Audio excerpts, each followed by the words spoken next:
เป็นจังได๋น้อพ่อแม่พี่น้องเมื่อคืนนี่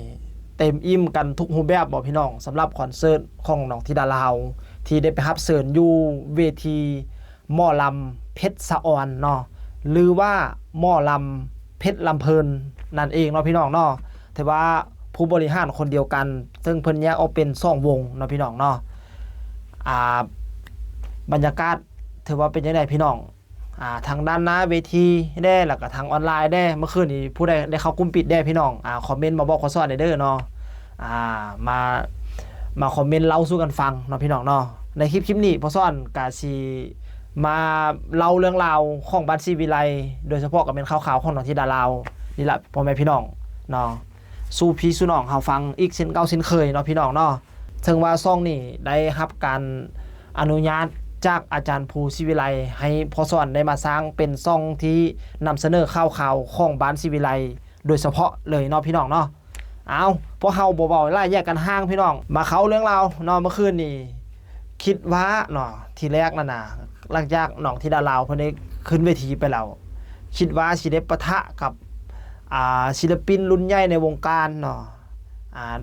โดยที่พ่อแม่พี่น้องได้เพ่งเล็งไปแท้ๆก็แม่นคือแม่พรอภิรดีเนาะที่เพิ่นว่าโอ้น้องธิดาลาวต้องได้ไปห้องเพลงคู่กับแม่พรแท้ๆแล้วล่ะเนาะแต่เป็นสิ่งที่เซอร์ไพรส์กว่านั้นพี่น้องนั่นก็คือได้ปะทะกับน้องน้ำหวานเนาะขึ้นเวทีพร้อมกันใส่ชุดสีเดียวกันแต่งตัวแบบเดียวกันอายุรุ่นเดียวกันอีกพี่น้องโอ้ก็ถือว่าแบบเป็นความบังเอิญที่สิ่งที่เฮาบ่คาดคิดเลยเนาะพี่น้องเนาะสำหรับเมื่อคืนนี้ถือว่าค่ำคืนผ่านมาเป็นค่ำคืนที่มีแต่ความสุขแล้วก็มีรอยยิ้มเนาะโดยเฉพาะพ่อๆแม่ๆที่ไปรอ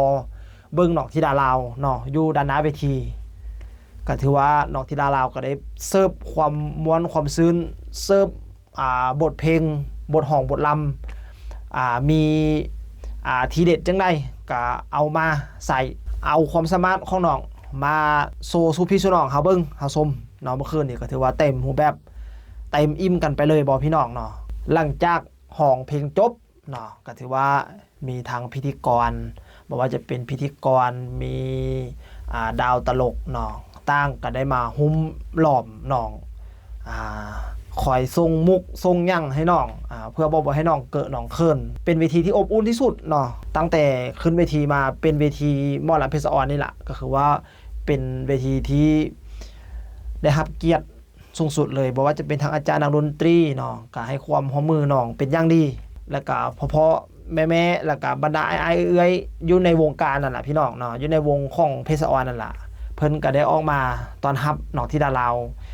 คือกับลูกในวงของเพิ่นเลยล่ะพี่น้องเพิ่นให้การต้อนรับดีตัวส่วนทางด้านน้องน้ำหวานเนาะก็เป็นนักร้องประจำอยู่วงเพชรลำเพลินของแม่พรอภิรดีเนาะพี่น้องเนาะถึงว่าน้องน้ำหวานจะมีประสบการณ์ที่จะสูงกว่าน้องธิดาลาวเนาะเพราะว่าเขาวงการก่อนแต่ว่าทางด้านค่ายศรีวิไลเพิ่นก็ได้มีการฝึกฝนให้ไปเคียงคู่กับหมู่กับพวกกับอ้ายกับเอื้อยที่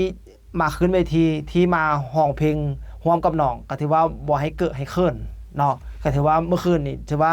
น้องแสดงแบบเป็นมืออาชีพสุดเลยเมื่อคืนนี้ถือว่า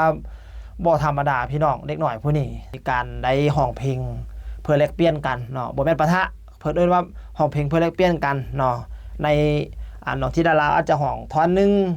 น้องนวาดอาจจะเป็นห้องท่อนนึงเนาะสลับสับเปลี่ยนกันไปจนเบิดเพลงบ่ล่ะพี่น้องเนาะทางด้านนำซุ้มนำเสียงส่วนน้องน้ำหวานจะเป็นสุภาพได้จังน้อยเนาะเป็นเสียงที่แบบสุภาพอ่อนนุ่มนวลแล้วก็ส่วนเฮอฟังแบบนวลหูไปอีกแบบนึงเนาะส่วนน้องธิดาลาวเนาะจะเป็นสายอินเตอร์เทนเสียงพุ้งเสียงมีพลังถือว่าทั้งสองสาวดาวลุงรุ่น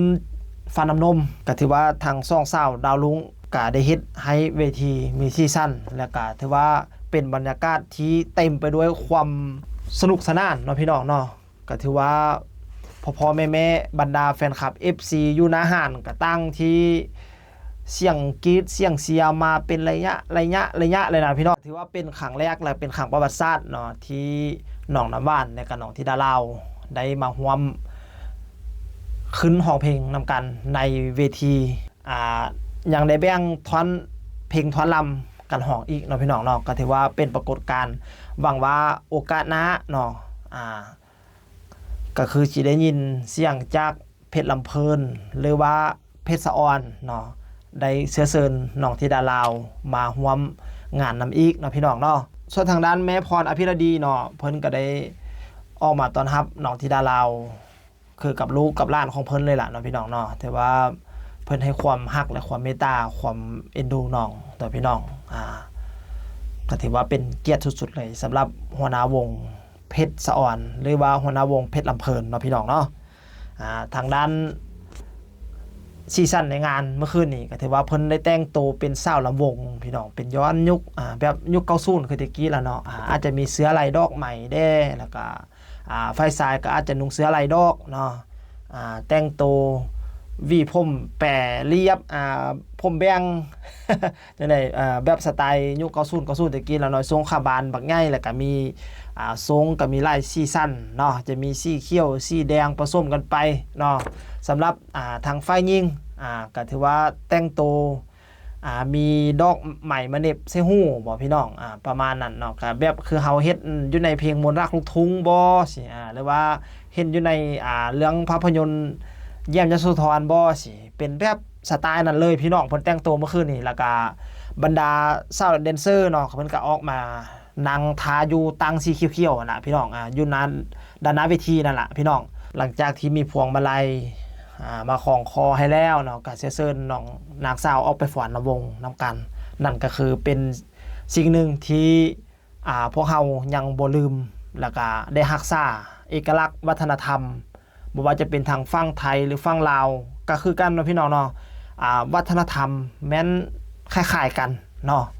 ก็ถือว่าทางฝั่งลาวก็อาจจะมีเป็นลำวงสาวดงดอกใหม่บ่สิเนาะถ้าพี่น้อง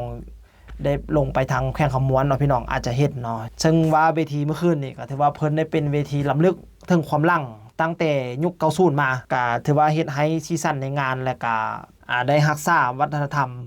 อันดีงามอันนี้ไว้ให้ของคูกับพ่อแม่พี่น้องเฮาตลอดไปเนาะพี่น้องเนาะเอาล่ะพ่อแม่พี่น้องนี่ก็คือเป็นบรรยากาศที่พ่อซ่อนได้นำมาเล่ามาเว้าสู่พ่อแม่พี่น้องเฮาฟังเนาะเป็นสิ่งที่เกิดขึ้นในกับวงการหมอลำเลยกับว่าเป็นการฟังลำแบบยุคใหม่เนาะผสมกับลำวงย้อนยุคไปนำเนาะที่เกิดขึ้นอยู่ถึงเวทีหมอลำเพชรสะออนในค่ำคืนที่ผ่านมาเนาะพ่อแม่พี่น้องเนาะสำหรับคลิปนี้พ่อซ่อนเองกะสิขอลาไปก่อนพบพอกันใหม่ในคลิปหน้าพ่อซ่อนสิมาเล่ามาเว้าเรื่องราวเรื่องใดเนาะสู่พ่อแม่พี่น้องเฮาฟังก็อย่าลืมกดติดตามช่องพ่อซ่อนไว้เด้อเนาะสำหรับคลิปนี้พ่อซ่อนเองกะสิขอลาไปก่อนพบพอกันใหม่สบายดี